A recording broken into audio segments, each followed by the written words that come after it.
আমরা সকলেই সেই মহান প্রতিপালকের প্রতি অন্তঃস্থল থেকে দরুদ ও সালাম পেশ করছি। সেই মহান নবীর উপরে দরুদ ও সালাম পেশ করছি। সকলে বলছি সাল্লাল্লাহু আলাইহি ওয়াসাল্লাম।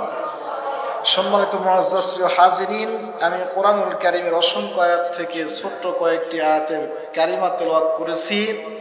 আল্লাহ রাব্বুল আলামিন সূরা বাকারা 2 নম্বর পারার প্রথম পৃষ্ঠা এবং সূরা দোখনের 3 থেকে 5 নম্বর আয়াত পর্যন্ত তেলাওয়াত করেছি। আল্লাহ রাব্বুল আলামিন এই আয়াতগুলো সম্পর্কে বলেন, ইন্না আনজালনাহু ফি লাইলাতিন মুবারাকাতিন ইন্না কুন্না মুনযিরিন। আল্লাহ পাক ইরশাদ করেন, নিশ্চয় আমি কোরআন শরীফ এমন এক বরকতপূর্ণ রাত্রে অবতীর্ণ করিয়াছি, নিশ্চয় আমি সংবাদদাতা ও পরিজ্ঞাপক। আল্লাহ রাব্বুল আলামিন এই কিছু আয়াতের ব্যাখ্যা এমন ভাবে করতেছেন। আল্লাহ তাআলা বলেন, ইন্না আনজালনাহু ফি লাইলাতিন মুবারাকাতিন ইন্না কুন্না মুনযিরিন।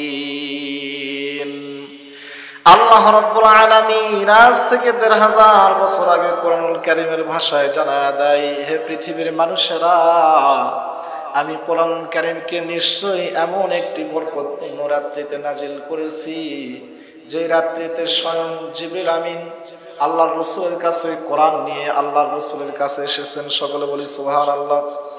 মুসলমান প্রিয় ভাইরা আমার, আমি আরো একটি আয়াতে কারিমা তেলাওয়াত করেছি। আল্লাহ রাব্বুল আলামিন আয়াত সম্পর্কে বলেন, ওয়ালা নাবলুওয়ান্নাকুম বিশাইইম মিনাল খাউফি ওয়াল জু'i ওয়া নাকসিম মিনাল আমওয়ালি ওয়াল আনফুসি ওয়াস সামারাত ওয়া বাশশিরিস সাবিরিন। আল্লাহ তাআলা বলেন, ওয়ালা নাবলুওয়ান্নাকুম বিশাইইম মিনাল খাউফ, আমি তোমাদেরকে কিছু কিছু ভয় দেখাবো। কি দিয়ে? ক্ষুধার্ত করে, ক্ষুধার দ্বারা তোমাদেরকে ভয় দেখাবো, কখনো ভূমিকম্প দ্বারা ভয় দেখাবো। আর একমাত্র এই ভয়গুলো দেখানোর পরে তোমরা তাওয়াক্কুল করবে কার প্রতি? একমাত্র আল্লাহর প্রতি। আল্লাহ তাআলা বলেন, ইয়া আইয়ুহাল্লাযীনা আমানুস্তাঈনু বিস-সাবরি ওয়াস-সালাহ। যা কিছু চাইবে বান্দা, তোমাদের যা কিছু চাওয়ার আছে, তোমাদেরকে মাঝে মাঝে আমি ভয় দেখাবো, ক্ষুধার কষ্ট দিয়ে ভয় দেখাবো, কখনো কখনো তোমাদেরকে পারিবারিক কলহ দ্বন্দ্ব দিয়ে তোমাদেরকে ভয় দেখাবো।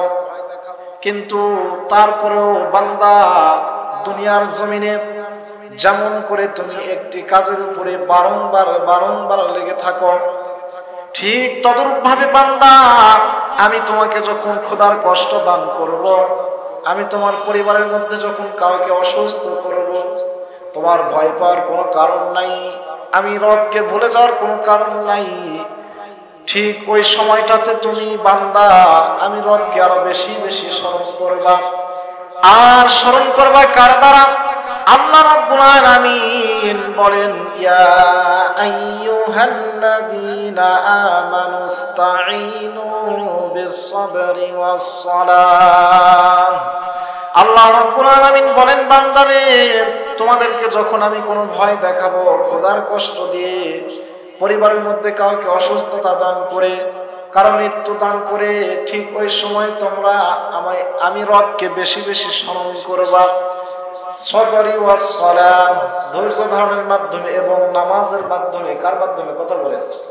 ধৈর্য ধারণ এবং নামাজের মাধ্যমে আল্লাহ তাআলাকে বেশি বেশি স্মরণ করতে হবে। মুসলমান প্রিয় ভাইরা আমার, আল্লাহ রাব্বুল আলামিন এই আয়াতের ব্যাখ্যা করতে গিয়ে অনেক তাফসীরকারগণ বলেছেন যে তোমরা সর্বদা যারা ঈমানদার হবে, যারা মুমিন, যাদের ভিতরে ঈমান আছে, এরা সর্বদা আল্লাহ তাআলাকে মাধ্যম বানাবে নামাজকে। এই নামাজের মাধ্যমে তারা আল্লাহ তাআলাকে স্মরণ করবেন। সুবহানাল্লাহি ওয়া বিহামদিহি। কি করবেন ভাইরা আমার? নামাজকে তারা মাধ্যম বানাবে, নামাজকে জরিয়া বানায়ে তারা কি করবে? আল্লাহ তাআলাকে স্মরণ করবে, আল্লাহ তাআলাকে খুঁজবে। নামাজ বান্দার কেমন হতে হবে? বান্দা যখন নামাজের মধ্যে দাঁড়ায় যাবে, দাঁড়ানোর সঙ্গে সঙ্গে তার মনটা একনিষ্ঠ ভাবে থাকবে একমাত্র আল্লাহ তাআলার প্রতি। কার প্রতি? কথা বলেন। আল্লাহ তাআলার প্রতি থাকতে হবে। নামাজে যখন বান্দা দাঁড়ায় যাবে, দাঁড়ানোর সঙ্গে সঙ্গে বান্দার অন্তরটা থাকবে, কলবটা থাকবে শুধুমাত্র আল্লাহ তাআলার প্রতি। আল্লাহ তাআলাকে ভয় করবে। আল্লাহ রাব্বুল আলামিন বলে, বান্দারে, নামাজের মধ্যে দাঁড়ানোর পর যদি তোমার ভিতরে আমার কোনো ভয় না জাগে, তুমি মনে করবা আমি আল্লাহ রাব্বুল আলামিনকে সামনে দেখতে পাচ্ছি। সুবহানাল্লাহ। এরকম মন থাকতে হবে নামাজের মধ্যে। যদি তাও না পারো বান্দা, তাহলে মনে করবে আমি আল্লাহ তাআলা তোমাদেরকে দেখতেছি। সুবহানাল্লাহ। যখন নামাজে দাঁড়াবা, নামাজে দাঁড়ানোর সঙ্গে সঙ্গে বান্দা তোমার অন্তরটা একমাত্র একনিষ্ঠ থাকবে আমাকে স্মরণ করার জন্য। আমাকে কি করার জন্য? স্মরণ করার জন্য। কারণ এই নামাজটা আমি গত জুমা, তার আগের জুমায় বলতে বলতে রেখে দিয়েছিলাম যে নামাজ আল্লাহ রাব্বুল আলামিন মানুষকে ফরজ বিধান হিসেবে দান করেছেন বিশ্বনবী হযরত মুহাম্মদ মুস্তাফা সাল্লাল্লাহু আলাইহি ওয়াসাল্লামের উপর। আজকে আমরা শাবান মাস, রজব মাসের একেবারে শেষ প্রান্তে চলে এসেছি। আজকে শেষ জুমা, রজবের 30 তারিখ। সামনে এমন একটি চাঁদ আসতেছে, এই চাঁদের নাম হচ্ছে শাবান চাঁদ। কি চাঁদ ভাই? শাবান চাঁদ। যে শাবান মাসে রব্বে কারীম রাসূল আকরাম সাল্লাল্লাহু আলাইহি ওয়াসাল্লাম সম্পর্কে কোরআনুল কারীমের মধ্যে একটি আয়াত নাযিল করেন। সুবহানাল্লাহ বিহামদিহি। আল্লাহ রাব্বুল আলামিন ডাক দিয়ে বলেন, হে পৃথিবীর মানুষেরা, আমি বিশ্বনবীর প্রতি দরুদ প্রেরণ করলাম। সুবহানাল্লাহ বলেন। আমি বিশ্বনবীর প্রতি দরুদ প্রেরণ করলাম কেমন করে?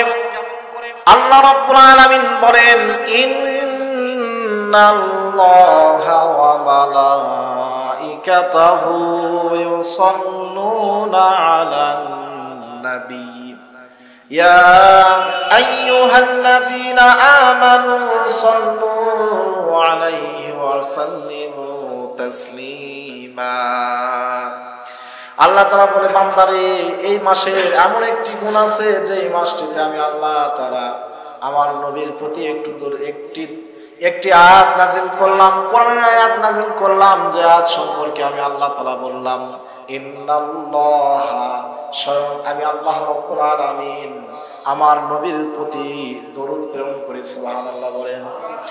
আল্লাহ রাব্বুল আলামিন বলেন, হে পৃথিবীর মানুষেরা, শুধু আমি নয়, আমার যত মালায়েকারা আছে, ফেরেশতাগণ আছে, সমস্ত ফেরেশতারা আমার নবীর প্রতি দরুদ প্রেরণ করে। সুবহানাল্লাহ বলেন। ওয়া মালাইকাতুহু ইউসাল্লুনা আলান নবী। আমি শুধু নয়, মালায়েকা যত ফেরেশতাগণ আছে, সমস্ত ফেরেশতারা আমার নবীর প্রতি দরুদ প্রেরণ করে। সুবহানাল্লাহ বলেন। হে পৃথিবীর মানুষেরা, তোমরা যারা ইমানদারের সামনে যখন বিশ্ব নবীর নাম নেওয়া হবে, সঙ্গে সঙ্গে ইমানদাররা পড়বে সাল্লাল্লাহু আলাইহি ওয়াসাল্লাম। সুবহানাল্লাহ। দরুদ প্রেরণ করতে হবে। মুসলমান প্রিয় ভাইরা আমার, এই কথা কি জন্য বললাম তাহলে একটু শুনেন। আমি গত জুমা, তার আগের জুমায় আলোচনা করেছিলাম রাসূল আকরাম সাল্লাল্লাহু আলাইহি ওয়াসাল্লামের মেরাজ সম্পর্কে। কি সম্পর্কে কথা বলে মনে আছে আপনাদের? মেরাজ সম্পর্কে আলোচনা করেছিলাম। আল্লাহ নবী, বিশ্ব নবীজি হযরত মুহাম্মদ মুস্তাফা সাল্লাল্লাহু আলাইহি ওয়াসাল্লাম পৃথিবীর উম্মাহানির ঘর থেকে নবুয়তের 10 বছরে রাসূল আকরাম সাল্লাল্লাহু আলাইহি ওয়াসাল্লাম উম্মাহানির ঘর থেকে আল্লাহর আরশে আজিম পর্যন্ত ভ্রমণ করেছিলেন, সফর করেছিলেন।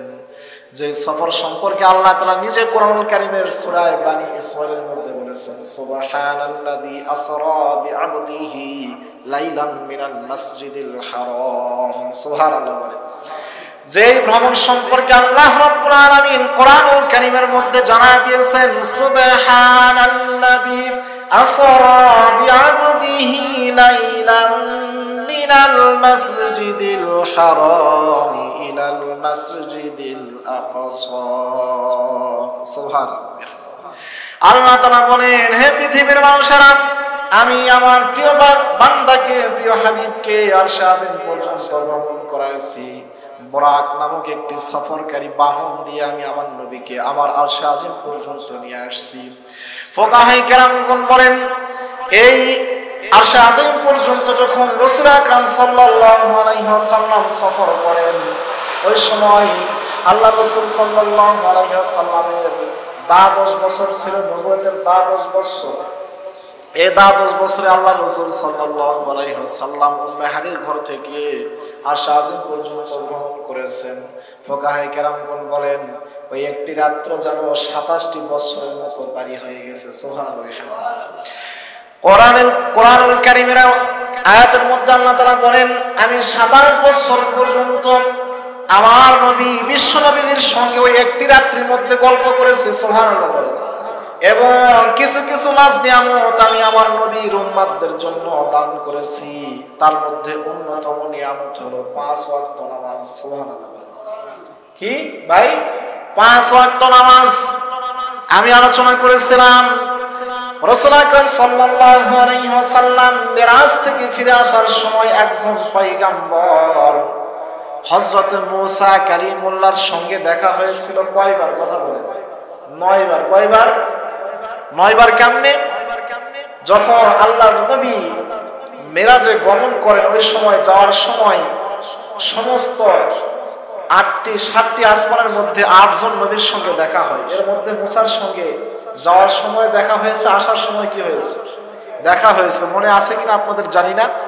তো দেখা হওয়ার পরে মূসা আলাইহিস সালাতু ওয়াস সালাম আল্লাহর রাসূলকে জিজ্ঞাসা করেছিলেন, হে আল্লাহর নবী, আমার ভাই, আপনাকে আল্লাহ রাব্বুল আলামিন কত ওয়াক্ত নামাজ দান করলেন? খেয়াল আছে আপনাদের? বললেন কি কত ওয়াক্ত নামাজ দান করলেন? তো আল্লাহর নবী বললেন যে আমাকে আল্লাহ রাব্বুল আলামিন আমার উম্মতের উপরে 50 ওয়াক্ত নামাজ দান করেছেন। ওই সময় মূসা আলাইহিস সালাতু ওয়াস সালাম কি বললেন? যে হে নবী, হে মুহাম্মদ সাল্লাল্লাহু আলাইহি ওয়াসাল্লাম আমার উম্মতের উপরে মাত্র 3 ওয়াক্ত নামাজ দান করেছিল। এই 3 ওয়াক্ত নামাজই পড়ে নাই। কি করে নাই?